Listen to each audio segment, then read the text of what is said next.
I hope you have your wallet ready because you're going to need it. In 2024, not only will we see price increases, but we will see phenomenal upcoming releases from Wizards of the Coast. So in today's video, we are going to go through some of the things players need to consider before diving into their favorite upcoming release in 2024.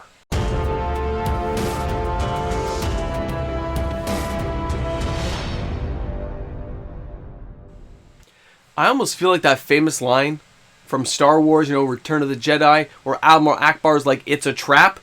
Because the closer we get to the end of 2023, the more excited I'm becoming for the Magic releases of 2024. At least intrigued enough to want to know what's inside each and every one. Welcome back, everyone. MTG Moxman here. Thanks again for hanging out with me on my channel today. A reminder that if you enjoy today's content, please like and subscribe to the channel. Turn on your notification bell. New content every single day. So we know from previous set years that usually the beginning of 2024 is kind of meh. Remember Double Feature? It just didn't go over well. We had Crimson Vow, Innistrad Midnight Hunt, and parts of those sets were good, but overall, they didn't get received as well as players and Wizards of the Coast had hoped, which led to a whole bunch of Amazon dumps, a whole bunch of kerfuffles going on. So here at the end of this year, again, we're seeing Amazon dumps. We're seeing things being dumped out. So the history of that gives players a little bit of tepid reaction to anything new coming in. It doesn't mean we're not excited. It doesn't mean I don't want to know. It just means I know there's price increases coming. It's always in the back of my head, which means singles are probably going to rule the day. But we know we have Ravnica Remastered. That's going to come right there in January. Murders at Karlov Manor are coming up after that. Then we get the Universes Beyond. Remember? We got Fallout coming. And by the way, the sales for that particular product are picking up. Where a set like Murders at Karlov Manor has been met with very low expectations at this point. Let's be real, guys. Not every set Wizards puts out we know is going to be a banger set. There might be a couple of cards we're interested in. But unlike previous years where we would all just go buy boxes for $100 just to have some fun, players are kind of like, no way, I'm not spending that money. You guys are crazy. I'm going to pick up those few good single cards, even if they're a higher price, because I am not spending that kind of money buying sealed product right now. A lot of players feel that way. A lot of my friends, a lot of friends you have, yes, there are people who are still interested and going to buy these products, but something like Murders at Karlov Manor, until we see all the spoilers and really get things ramped up, the hype train really can't save it right now. So we'll see where that goes. But then we get the Universes Beyond. Remember, we got Fallout coming, and that one there, I know from a lot of player reactions, they are excited because of the Commander aspect of it. They want to delve into this and have some fun, and almost no one I know cares about the collector box. Guys, too many variants, too many different versions to collect has ruined what used to be amazing products we looked forward to. The higher price point has nullified any excitement or reaction time players expect, but Wizards is still going through the motions of a product like this. They still got to find a way to drag out the cash from our wallets, and they're trying hard. They're throwing everything in the kitchen sink to see what works. And 2024 is definitely an experimentation year. You can see because of the lineup they've given us. Now, that's going to be followed by the Outlaws at Thunder Junction. I recently, just this week, got a whole bunch of emails, texts, some Instagram stuff just asking about the set. I don't know enough about the set overall. I read of course, the intro stuff. We were there when they did the live stream talking about it. I get it's a whole bunch of grouping, World of Villains and stuff. It could be very awesome. It could be a great take on things, especially if you're trying to resurrect or bring back some real, actual threat to the multiverse. You need a Nicobolas-style character who doesn't get taken down by the Gatewatch. You need to bring back a Leshrac-type character, man. You got to bring back a bad boy of comedy from way back in the day, but at least the interest is there. It was kind of a mysterious way they introduced everything. That at least has my...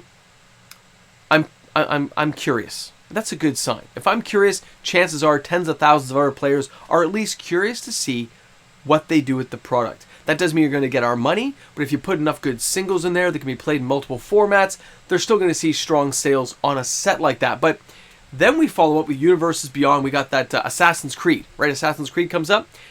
It's zero interest for me. I didn't play the games. I didn't have an interest, so I left it alone and didn't really think about anything until I remembered looking it up on the page to see what was being released so we could talk about it. I go, oh, Assassin's Creed. That's right, that's coming too. And not to mention any secret layers or other ancillary products they sprinkle into the mix, guys. I'm talking, they still have a lot of stuff coming out.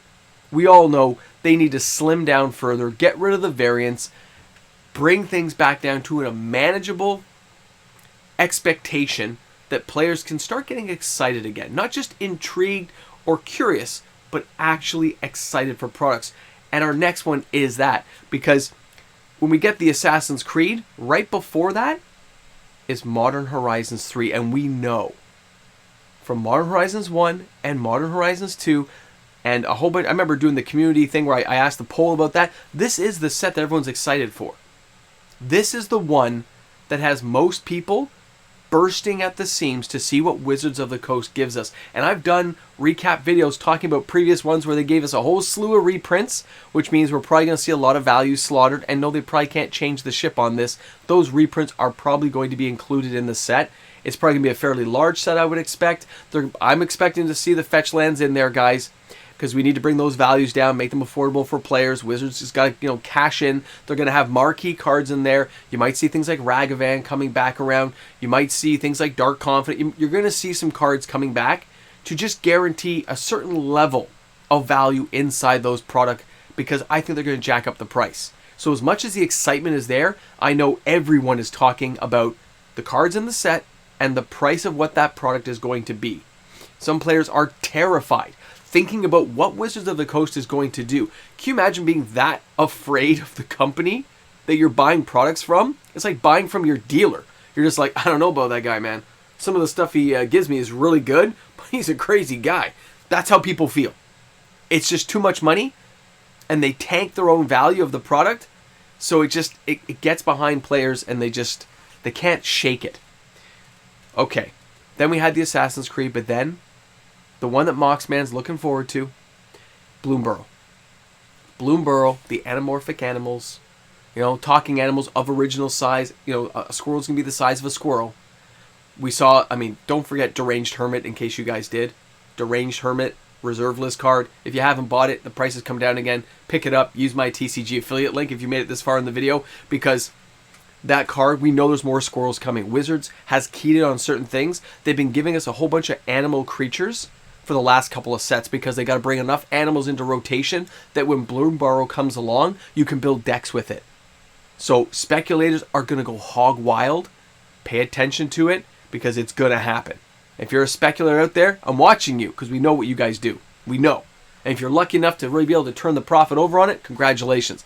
But Bloomburrow has got the Moxman's interest at 105%. All they have to do is give me some decent creatures, decent animals, with some great equipment cards, maybe a Planeswalker too that's an animal. I know they're probably giving us one, but I'd like to see a little extra there. Rocket Raccoon style stuff, and I'm going to be floored. Because it'll remind me of a whole bunch of nostalgic childhood movies and videos and things I watched that I can't wait to get. Everything from Tailspin to The Secrets of Nim. This product has me more than just intrigued. I probably will be buying boxes of it. And that says a lot from a guy who hasn't bought since way back in Dominaria United. That was the last batch of sealed product I have bought from Wizards of the Coast en masse. It's crazy to think about, but that's where we've gone. Then we're going to, and that's, by the way, that's in Q3 of 2024. And then we're ending off with the House of Horror Duskmourn. If they make it scary, they actually make it a terrifying place, like Ravenloft style from like D&D back in the day. Strahd von Zarovich, man, you give me crazy stuff like that. You give me Lord Soth, some good iconic kind of scary creatures I can get behind that have a storyline, a mythos behind them. You're going to see interest there too, because players like scary stuff. We like the original Innistrad, which is basically a ripoff of Ravenloft. We like this kind of feel to Magic sets. We actually like a lot of the fantasy.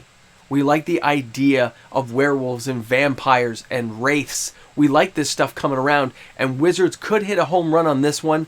The interest, again, I'm seeing a lot of players asking about it, talking about it, having conversations about the what-ifs type comic book style. What could be in there? Could there be reprints of certain cards? Could we have a whole new set with all new cards as Wizards tries to change the page on what they're giving us? It has a lot of players talking.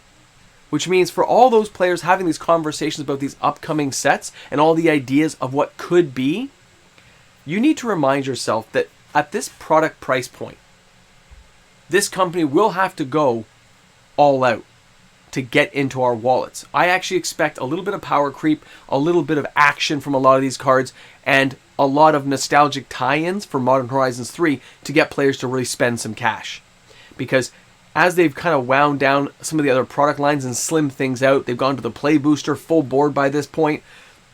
When we start seeing things like Bloomborough, you are going to see that they need to draw in revenue. I hope they don't keep going the serialized route overkill. They need to limit those numbers, pay attention to what the players are looking for. Because players don't just want to collect the cards. Players want to play. They want to enjoy the game. Sometimes, Wizards, don't give us any of the politics.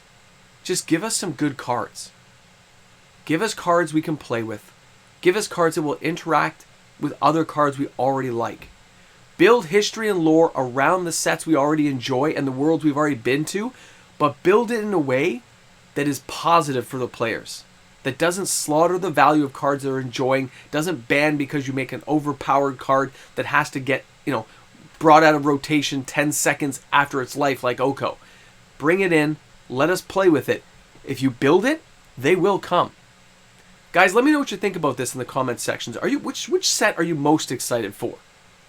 Which one is really going to, right now, before you've seen the spoilers, which ones are drawing you in? And which one is the worst one? Which one has zero interest for you? You could change your mind later, but zero interest at this time when you look at the release dates of what they've got to offer us. Thanks again for hanging out. Thanks for being here on the channel. Looking forward to seeing you guys tomorrow for another video. I mean, really, what's next? What can Wizards do? I'll see you guys then. And of course, a big shout out and thank you.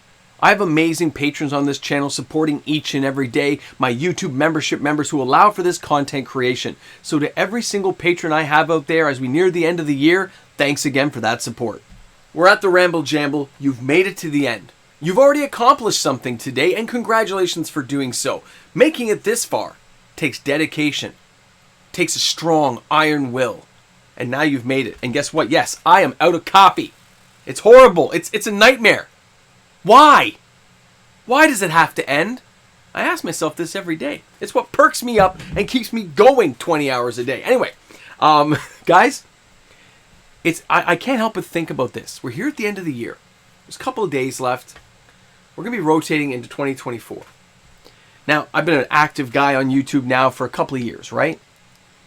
I mean, truly active, not just doing like little camera videos. Truly active.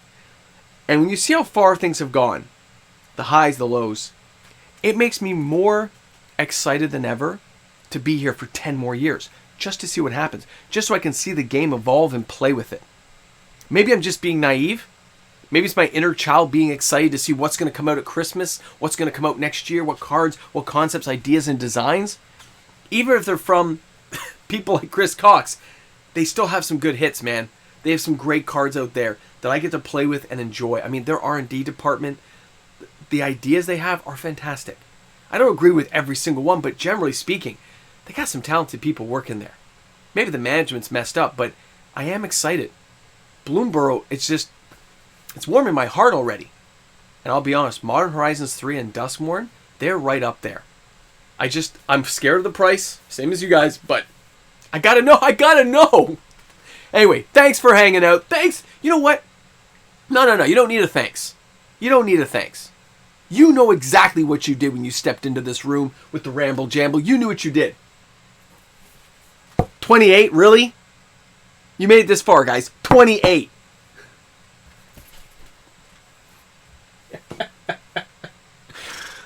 By the way, I'm not going to say which video, but a video this week, even though it's been out for a number of days, has a 100% approval rating. That's my first time ever.